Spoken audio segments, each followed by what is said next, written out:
혹시 무언가를 정말 간절히 바라면서 기도를 해보신 적 있으세요?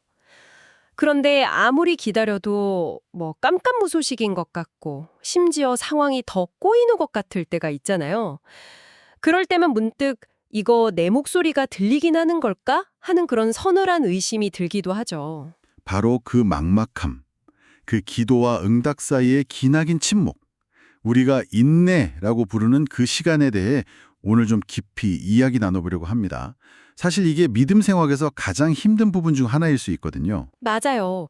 오늘 당신께서 보내주신 자료들이 바로 그 지점을 각기 다른 각도에서 비추고 있더군요. 다윗 왕의 그 뼈아픈 실패담이 담긴 역대상, 또 믿음에 대해 아주 단호하게 이야기하는 야고보서, 그리고 정말 무서운 경고를 담은 아모스, 마지막으로 오랜 기다림이 끝나는 누가복음까지. 이 네 가지 소스를 가지고 기도 응답을 기다리는 우리의 자세에 대해 어떤 힌트를 얻을 수 있을지 같이 한번 파고들어 보죠. 첫 번째 이야기는 다윗인데 이건 그냥 실패가 아니라 정말 끔찍한 비극으로 시작하더라고요. 하나님의 임재의 상징인 그 언약궤를 수도로 옮겨오려는 정말 좋은 의도고 시작한 프로젝트였잖아요. 그렇죠. 국가적인 축제 분위기였죠. 그런데 신성한 궤를 붙잡았다는 이유로 웃사라는 사람이 그 자리에서 즉사하는 사건이 벌어지죠. 네. 그 축제 분위기가 순식간에 공포와 충격으로 바뀌는 순간입니다. 왕으로서 다윗의 리더십에도 엄청난 타격이었을 거고요. 여기서 중요한 건 다윗의 반응입니다. 반응이요? 그는 엄청난 두려움에 사로잡혀서 일단 모든 걸 멈춥니다. 언약궤를 3개월 동안 다른 곳에 둬요. 바로 그 지점이 흥미롭네요. 보통 그런 큰 실패를 겪으면 하나님이 날 버리셨나 하고 좌절하거나 아니면 왜 이런 일이 생기냐며 원망할 법도 한데 다윗은 일단 멈춰서 생각할 시간을 가졌다는 거군요. 그 3개월의 침묵이 일종의 인내의 시간이었을까요? 정확합니다. 그건 포기가 아니라 성찰의 시간이었습니다. 그리고 그 시간 끝에 다윗이 깨달은 건 자기 방식이 틀렸다는 거였죠. 자기 방식이요? 네, 열정과 좋은 의도로만은 안 된다는 것. 하나님의 일을 할 때는 하나님의 방법을 따라야 한다는 것을요.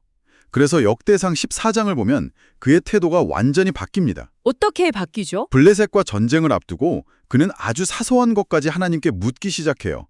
제가 올라가도 될까요? 이기게 해주실 건가요? 하고요. 그러니까 웃사의 죽음이라는 그 끔찍한 실패가 다윗에게는 교만에서 겸손으로 넘어가는 전환점이 된 거네요. 네, 바로 그거죠. 내가 안다 해서 제가 여쭤봐야겠습니다로 태도가 바뀐 거죠. 맞습니다. 여기서 인내라는 건 그냥 시간을 보내는 게 아니라 내 방법이 틀렸음을 인정하고 올바른 길을 찾기 위해 끈질기게 묻는 그 과정 자체를 의미하는군요. 바로 그겁니다. 수동적인 기다림이 아니라 능동적인 탐구로 변하는 순간이죠. 왜 응답이 없지?가 아니라 어떻게 해야 하나님의 뜻에 맞을까?로 질문이 바뀌는 것. 다윗은 이 과정을 통해 결국 전쟁에서 승리하고 언약궤도 무사히 옮겨옵니다.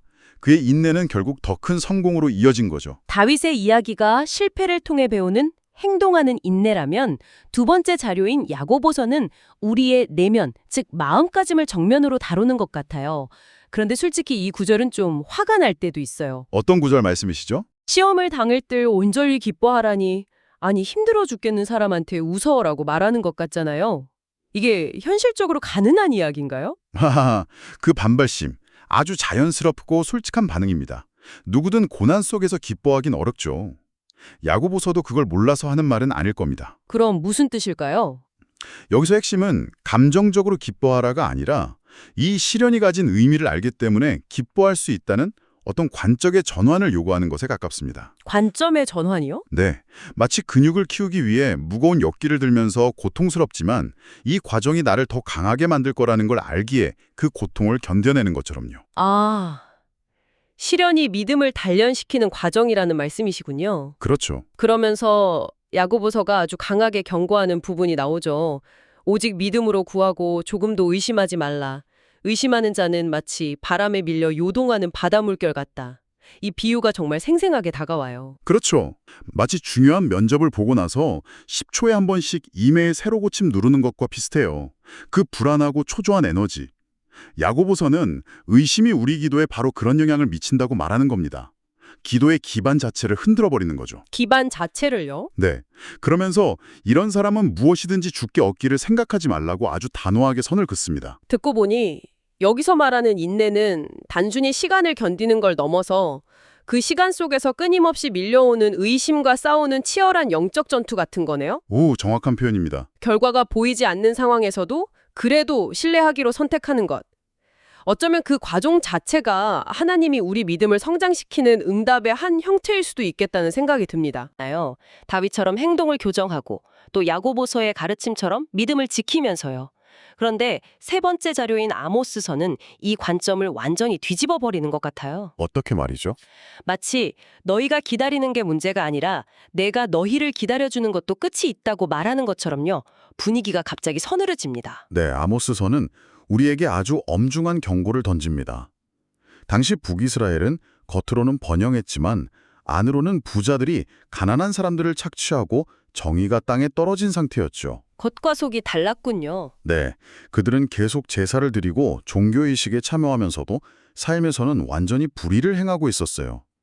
하나님은 오래 참으셨지만 그들의 죄가 선을 넘자 심판을 선포하십니다. 여기서 가장 충격적이고 소름 돋는 구절이 양식이 없어 굶주리는 게 아니고 물이 없어 목마른 게 아니라 여호와의 말씀을 듣지 못해 굶주릴 것이다 라는 부분이에요. 물질적인 결핍이 아니라 영적인 단절, 관계의 끝을 선언하는 거잖아요. 이건 정말 무서운 이야기인데요. 핵심을 정확히 보셨습니다.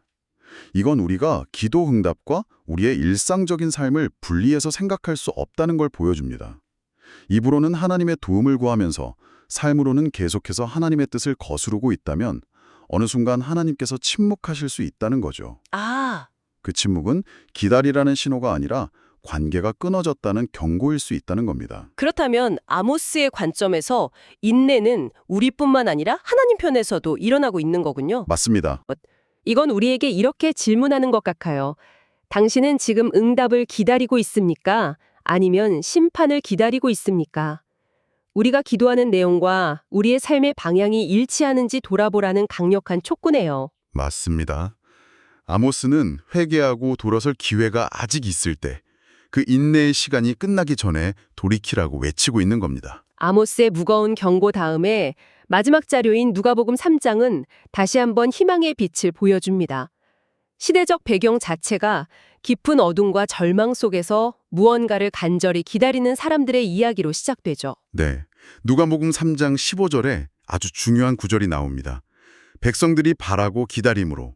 이 짧은 한 문장에는 아브라함 시대부터 시작된 수천 년에 걸친 이스라엘 민족의 기다림이 응축되어 있습니다. 와, 수천 년이요? 네, 로마의 압제 속에서, 영적인 혼란 속에서 그들은 약속된 구원자, 메시아를 기다리고 있었죠. 개인의 몇 년짜리 기다림이 아니라 한 민족의 수천 년에 걸친 기다림이군요.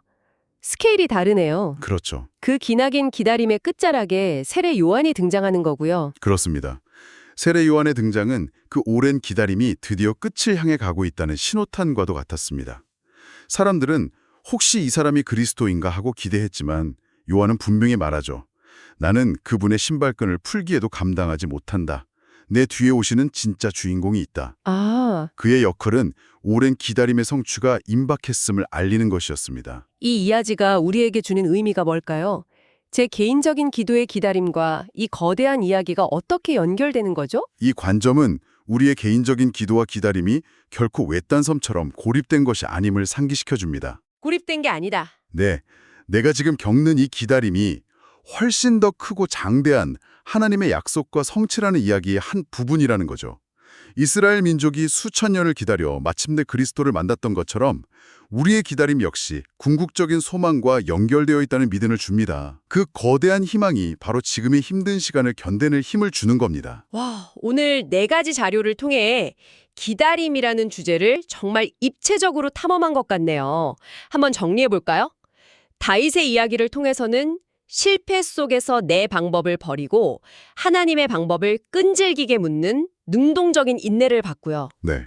그리고 야고보서를 통해서는 결과가 보이지 않는 시련 속에서도 의심과 싸우며 믿음을 지켜내는 내면을 단련하는 믿음의 인내를 배웠습니다. 그리고 아모스서는 관점을 확 바꿔서 우리의 삶이 기도의 내용과 일치하지 않을 때 하나님의 인내에도 끝이 올 수 있다는 서늘한 경고를 던졌죠. 마지막으로 누가복음은 개인의 기다림을 넘어 수천 년에 걸친 약속의 성취라는 거대한 그림을 보여주면서 우리의 기다림에 궁극적인 소망을 불어넣어 주었습니다. 이 모든 걸 종합해보면 기도 응답을 기다리는 시간은 그냥 텅 비고 고통스럽기만 한 시간이 아니라 다윗처럼 내가 깨지고 야고보서처럼 믿음이 단련되고 아모스처럼 삶을 돌아보고 또 누가복음처럼 더 큰 소망을 발견하는 굉장히 의미 있고 역동적인 과정이라는 생각이 드네요. 오늘 나눈 이야기들의 바탕으로 당신께 마지막으로 이런 질문을 드리고 싶습니다. 우리는 흔히 기도에 대한 응답을 기다린다고 말하죠. 하지만 어쩌면 우리가 그토록 힘들어하는 바로 그 기다림의 시간 자체가 하나님께서 우리에게 주시는 또 다른 형태의, 어쩌면 가장 중요한 형태의 응답은 아닐까요? 그 침묵 속에서 당신은 무엇을 배우고 어떤 사람으로 만들어져 가고 계신가요?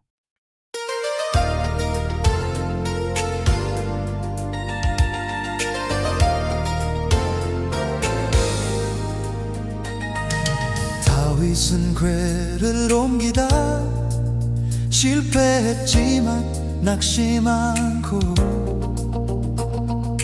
하나님께 계속 물었네. 인내와 순종으로 주의 뜻을 구하니 블레셋과의 전쟁에서 승리를 얻었네. 기도 응답과 인내 흔들리지 않는 믿음이라 오직 믿음으로 구하고 의심하지 않네. 백성들이 바라고 기다린 그리스도처럼 주의 응답은 가장 좋은 때 임하네. 시험 당할 때 기뻐하며 지혜를 구하라. 주님은 후히 주시고 꾸짖지 않으시나 성도의 기도 응답에는 인내가 필요하니 바람에 요동치 않는 믿음을 가지라. 기도 응답과 인내 흔들리지 않는 믿음이라 오직 믿음으로 구하고 의심하지 않네. 백성들이 바라고 기다린 그리스도처럼 주의 응답은 가장 좋은 때에 임하네. 불의와 탐욕에 하나님의 인내의 끝이 오니 양식이 아닌 여호와의 말씀을 듣지 못한 기갈이라 심판작정 전에 죄악에서 돌이켜 응답의 자리로 주께 돌아가리.